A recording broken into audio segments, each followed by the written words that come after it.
sareng kados ngaten. Tuing sumber dipun ilekaken wonten ing Kadipaten Pati boten nyuwun lilah. Mongko niki pemongan kula sepisan. Keng angka kaping kalih. Bedhah saben kula matur ngersani Kanjeng Hadipati Tombronegoro isine mung tansah ditetes boten dipaelu. Nggih menika Keng Jalari kula boten sowan wonten ing Pati. Kuwi pangrasamu. Tenane ora ngono. Pripun? Kanjeng Adipati malah kaperintah pribadi ndereke kesuwen ning Pati.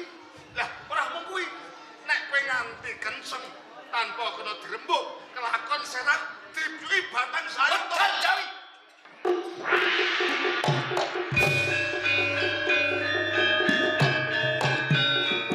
Murid abuntut beduk. Perkara cilik dadi gedhe. Mula kanthi kuwi aja tanggung-tanggung balik ke Pati. Tindak ki nyuwun pamit.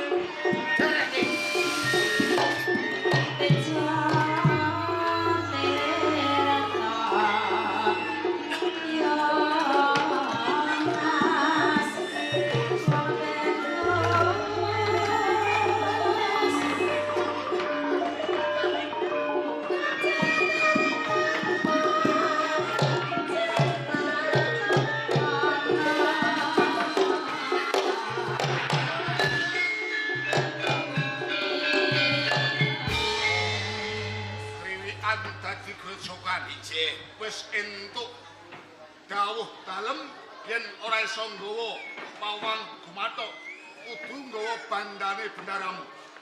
Boten kula bali malih Dipati Sasra Kesuma ngendika yen tombali monggo panjenengan kula aturi wangsul wonten ing Kabupaten Jaya mawon. Dadi kowe ora gelem? Prajurit, nggih. Alas sikap.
aja nganti getih. Lamun kok aku lan kowe tumekaning pati.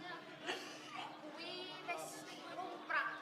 Mergo ngrungkepi bumi aji ana ing Kabupaten Serang. Tak ngono to ya, Kanggo. Perkawis mriku penjampun kuatos. Senajan to kula menika wanita ning wanitaning prajurit. Menawi sak wanci-wanci wonten meksa ingkang gecak. Rusak kahanan Dengan suatu rai.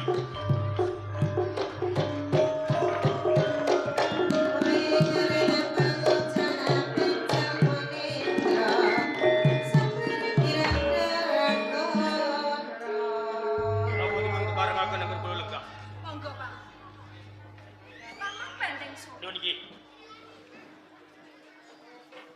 Damel kaget sak jroning batin kula. Rauh panjenengan boten paring cecok. Sedunipun wonten kawigatosan. Pangapuntenipun menawi dumugi kula wonten ing Taman Pamarga Putri papan dina panjenengan boten caos cecolo. Tenanipun sedaya kula sampun kula dodho lan kula temoho. Jalaran kula kepengin kepangking kalian Dorayu Retno sebulan lan ugi Retno Kedalian. Pengen tinemu kalawan aku. Leres laripun kados mekaten. Lah iki kono. Yo sewu ki, Pak. Kados pundi Dorayu? Jaman kok kepengin kepanggih kula lan kadang kula. Nggih. Estunipun wonten ing gatos menapa nggih, Pak? Tenanipun wigatosipun. Dangu anggen kula suwita wonten ing Kadipaten Serang. Bebasan kuncung ngantos gendung, Jombak nganti kotak. Kula lelabuh tumrap Kadipaten Serang. Menawi kula raosaken boten wonten ginanipun kula ngenyam mukti wibawa wonten ing Kadipaten Serang. Jalaran ngantos titi wedal menika kula dereng palakrama. Cetanipun penjaman menika kepengin palakrama. Leres Menawi penjaman menika kepengin palakrama.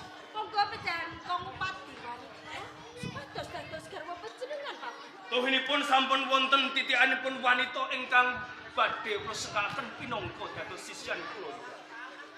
Nanging ingkang kula kuwatosaken menawi kula mangkenipun kandha bloko kaliyan wanita ingkang kula tresnani kula wau kula kuwatos sanget menawi katresnan kula mangkenipun dipun tampik tartamtu ndamel runtik manehipun kula Dorayu. Nanging pamit. Nggih. Jeneng Tresna menika langkung prayugi dipun bakakake. Bejo ditampa, bejo boten. Kanten bejanipun keji. Napa kados sekaten? Langkung prayogi penjaman menika walaka kemawon kaliyan wanita ingkang penjaman tresna. Inggih. Kula badhe kandha bloko. Menawi panjenengan pengin mangertosi wanita ingkang dados memanin manah kula mboten sanes namung ndika sakarone Dorayu.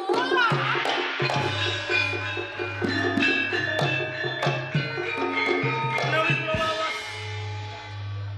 panjenengan menika sampun dewasa. Sampun pas menawi dipun pengku salah satunggalipun. Lah kanugrahan mungguh panjenengan menawi panjenengan badhe kawasulaken pinangka dados bojo kula. Monggo mugi panjenengan kersa nampi tresna kula sesarengan urip bebrayan kang sesuai tujuan Dorayu. Manipun kula menika boten tresna dhateng. Terus dene kula lampah bisa urip. Menawi kula menika boten badhe raos tresna panjenengan. Weting tresna jalaran sapa kulini. Weting seneng mergo saben dina kumpul lan kurawuhan. Kirang kula Dorayu. Pangkat raja India badhe Kadipaten Serang.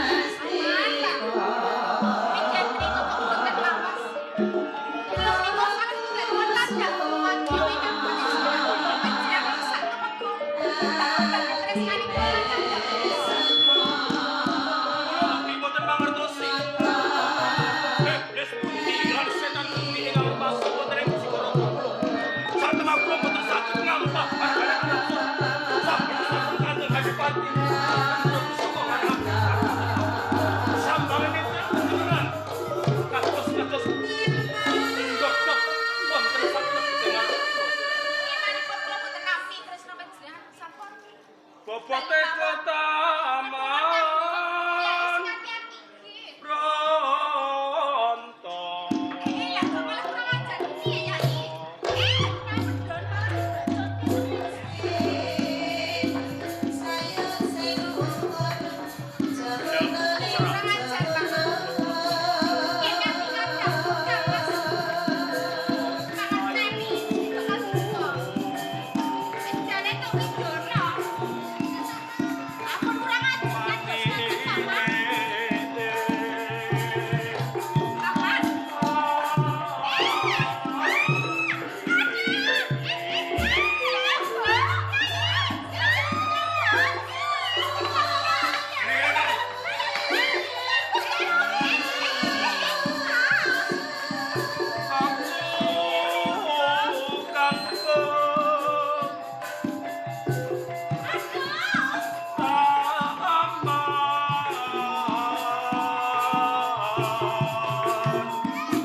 panjenengan petung kanthi permati. Bobote ageng raos tresno kula dhateng panjenengan Ndarayu sekalian. Tak rewangi kados dene tiyang edan tinabuhan ngemis-ngemis dhateng panjenengan nang semunipun menapa? Samunipun menapa? Panjenengan boten kersa nampi tresno. Lho jeneng Kresna kuwi ora bisa dipeksa. Ati kuwi metu saka sak trentuling ati jeneng wong Tresna. Menawi ngaten sampun kita melok menawi panjenengan boten kersa nampi kalian tresno. Pangapuntenipun menawi kula badhe jangkar dhateng panjenengan, kula uga paripeksa.